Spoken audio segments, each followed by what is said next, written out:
Itu dia pengalaman kita kata wira-wira kita untuk tujuan penyelamatan. Kalau kita lihat sebenarnya itu yang tular di media sosial tentang runtuhan bangunan di Taman Desa baru-baru ini. Ya, dan kita tampilkan dua orang tetamu bersama dengan kita hari ini, Ismail. Kita akan memperkenalkan tamu kita iaitu penolong kanan Pesuruhjaya Bomber Tuan Nordin Fauzi, juga merupakan pengarah JBPM Kuala Lumpur, dan juga penguasa kanan Bomber 2 Tuan Ali Madiah Haji Bukri, pegawai kanan cawangan pengurusan operasi Jabatan Bomber dan Penyelamat Malaysia. Assalamualaikum, selamat pagi Tuan, apa khabar? Waalaikumsalam. Baik, kalau kita saksikan video itu, video penyelamatan itu, mungkin untuk kita nak tanyakan dahulu kepada Tuan Ali Madiah sebenarnya yang terlibat secara langsung berkenaan dengan operasi penyelamatan itu dikabarkan. Mungkin boleh ceritakan tentang suasana dan juga pengalaman semasa berlakunya ataupun operasi penyelamatan yang berlaku tersebut. Terima kasih Ismail. Untuk makluman, kita menerima panggilan tersebut untuk kecemasan tersebut pada jam 3.47 petang. Dan apabila saya mendapat makluman tentang kejadian runtuhan itu telah berlaku, dan saya terus bergegas ke kawasan tersebut, kawasan di Taman Desa itulah. Jadi suasana pada ketika itu apabila saya sampai, apa yang saya lihat adalah runtuhan daripada tingkat yang ke-6 jatuh runtuhan terus ke tingkat yang satu, tingkat satu. Yang ada sekarang ni yang tingkat satu saja, yang menampung semua runtuhan daripada 6, 5, 4, 3, 2 tu jatuh kepada satu. Dan apa yang kita amati ataupun appreciation daripada situasi tersebut adalah yang mana terdapat mangsa di dalam runtuhan tersebut. Dan juga suasana pada ketika itu mungkin agak tense sedikit, dan saya tengok risiko dia adalah sangat tinggi. Jadi apabila kita buat appreciation of situation kepada kawasan tersebut, yang mana kita dapati bangunan tersebut tidak stabil, kan, tidak stabil, dan mungkin akan berlaku runtuhan yang kedua, kan, secondary collapse mungkin akan berlaku. Dan pada masa tersebut saya lihat apa yang kita buat. Yang pertama adalah kita buat pengesanan, yang mana detection ini kita buat dengan menggunakan unit K9 kita, unit anjing kita daripada Jabatan Bomber, dan juga kita telah berjaya mengesan mangsa di mana kedudukan mangsa. Kedudukan mangsa pada masa tersebut adalah di bawah runtuhan. Di bawah runtuhan, yang mana runtuhan tersebut tidak stabil. Okey, jadi kita telah berbincang, brainstorming macam apa pergerakan macam mana, dan operasi tersebut berjaya kita jalankan dengan lancarlah, dengan tindakan-tindakan yang kita buat selepas itu. Cuma kalau kita lihat dalam situasi itu, sebab setiap kes atau kejadian itu pasti berbeza. Cuma untuk kali ini Tuan Nordin boleh kongsikan agaknya strategi dan juga taktikal yang digunakan, sebab untuk setiap situasi adalah unik, dan kali ini apa yang menjadi perkara yang paling diutamakan selain daripada kedudukan bangunan itu sendiri yang begitu? Jadi Jabatan Bomber mengambil tindakan yang pelbagai. Dalam kes ini kita bermula dengan membuat total evacuation. Sebab kita dapati banyak sekali pekerja-pekerja di lokasi. Kita buat total evacuation dan kita buat penilaian ataupun size up. Dan kita telah membuat head counting dengan bantuan pihak pemaju. Berapa ramai yang berada di situ, dan kita ingin tahu berapa ramai hilang ataupun terperangkap. Kemudian baru kita buat searching, surface searching, dan seterusnya kita buat detail search menggunakan unit K9 Jabatan Bomber. Dan akhirnya tindakan diambil sebenarnya telah dimaklumkan tadi. Kita buat tunneling untuk laluan masuk, dan strategi memasang shoring, penyokong, kerana kita dapati kemungkinan ada secondary collapse. Dan seterusnya kita membuat tunneling untuk accessibility, membuat pemotongan kepada building debris, removal building debris untuk sampai kepada lokasi mangsa. Okey. Dalam hal ini, apabila Tuan bercerita tentang risiko-risiko yang kemungkinan dihadapi oleh pihak Jabatan Bomber dan Penyelamat adalah runtuhan kali kedua dan sebagainya, untuk kita mengenali tentang risiko bagi bahagian struktur bangunan itu, adakah pihak Jabatan Bomber bergerak secara sendiri atau juga mendapatkan khidmat-khidmat kita kata nasihat daripada pihak kita kata yang lebih arif dan juga faham tentang struktur bangunan dan sebagainya, Tuan? Okey, Jabatan Bomber dalam membuat size up untuk menilai situasi ini, kita berkongsi dengan pelbagai agensi juga. Kebetulan dalam kes ini kita ada on-scene engineer. Jadi kita telah pun menilai pelan bangunan, melihat di mana struktur yang paling kukuh untuk kita staging pasukan penyelamat dan peralatan. Jadi beam bangunan dan juga kolom bangunan yang sesuai untuk kita duduk, itu adalah faktor yang paling penting. Kerana keruntuhan secondary collapse ini boleh berlaku bila-bila masa. Ya. Okey. Cuma apabila dalam situasi genting itu, saya rasa anggota pastinya bergelut dengan masa ya, sebab kita tidak tahu bila mungkin runtuhan kedua akan berlaku. Jadi bagaimana nak menangani situasi genting itu dengan keadaan kita tidak tahu berapa ramai sebenarnya berada di tempat kejadian, pada masa yang sama nak membuat tunneling sebagainya, bagaimana nak menghadapi situasi itu? Terima kasih, Meg. Kita pasti pada runtuhan tersebut memang mungkin akan berlaku runtuhan kedua sebab selang berapa minit akan ada bunyi pergerakan di bangunan tersebut. Jadi apa yang kita buat adalah risiko itu tetap tinggi. Jadi apa yang kita perlu buat pada masa tersebut adalah kita mengurangkan risiko tu.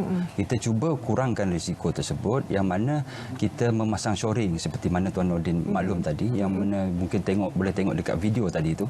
Shoring-shoring yang dipasang, ada temporary shoring, ada shoring yang tipe shoring yang kita buat untuk menampung, yang mana kita membuat untuk laluan tersebut.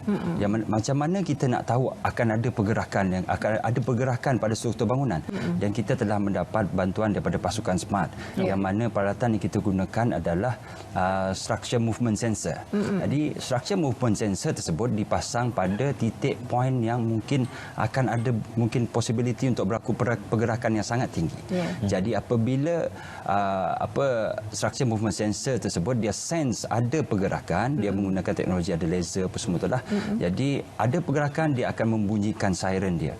Apabila dia membunyikan siren, kita kena memaklumkanlah kepada anggota semua pasukan penyelamat untuk keluar daripada bangunan tersebut. Itu dengan cara kita lah. Macam tu. Okey. Tapi persoalan yang lebih penting mungkin kita nak tahu sedikitlah ya. Kalau mungkin di negara yang kerap kali berlakunya gempa bumi, kita tahu penyebab utamanya adalah gempa bumi dan juga pergerakan di bawah tanah. Tapi untuk keadaan dalam negara Malaysia yang tidak ada situasi seperti itu, apa antara faktor-faktor utama yang boleh menjadi punca kepada runtuhan bangunan seperti yang berlaku tersebut, Tuan?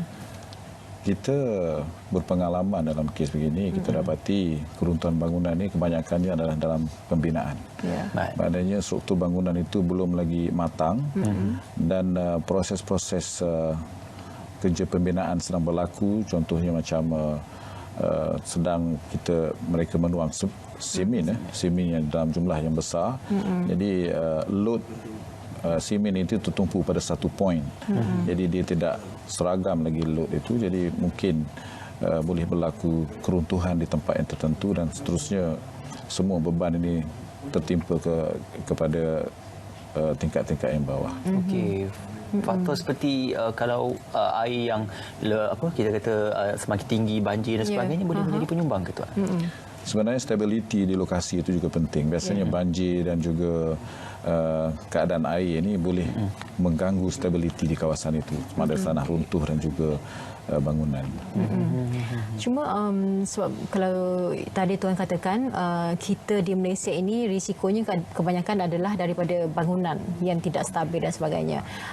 Cuma cara untuk menangani setiap situasi itu, saya rasa itu terpulang kepada situasi di tempat kejadian. Tapi sebelum itu pastinya anggota-anggota telah disiapsiagakan dengan latihan dan sebagainya. Jadi untuk JBPM sendiri, bagaimana merencanakan, merangka gerak kerja pasukan supaya apabila berlaku perkara seperti ini, mereka tahu apa nak dilakukan? Yang paling penting sekali dalam mengendalikan bencana adalah pengurusan risiko. Jabatan Bomba perlu mampu untuk menilai risiko yang boleh diambil. Jadi semua risiko ini adalah calculated risk yang telah dihitung, yang telah diambil tindakan untuk mengimbangi risiko berkenaan. Antara pengimbangan risiko adalah memastikan anggota bomba ini adalah terlatih, mempunyai kepakaran, mempunyai SOP, Standard Operation Procedure, mempunyai peralatan PPE ataupun Personal Protective Gears, dan alat komunikasi, Command and Control. Semua faktor ini adalah faktor untuk mengimbangi risiko yang tinggi sehingga risiko ini boleh diambil. Calculated risk. Itu faktor yang paling penting dalam memastikan operasi itu selamat oleh anggota penyelamat. Okey, dan sudah tentunya kita kata pasukan Storm terlibat secara langsung dalam tujuan-tujuan penyelamatan seperti ini, khususnya penyelamatan mangsa yang berisiko tinggi dan sebagainya. Dalam apa yang berlaku, kita saksikan penyelamatan di runtuhan bangunan di Taman Desa itu, bagaimana melihat kepada bukan saja untuk calculate kepada risk atau runtuhan yang akan berlaku seterusnya, tapi juga untuk melihat kepada keadaan mangsa dan juga penyelamatan nyawa mangsa yang lebih penting, Tuan Ali. Terima kasih, Mail.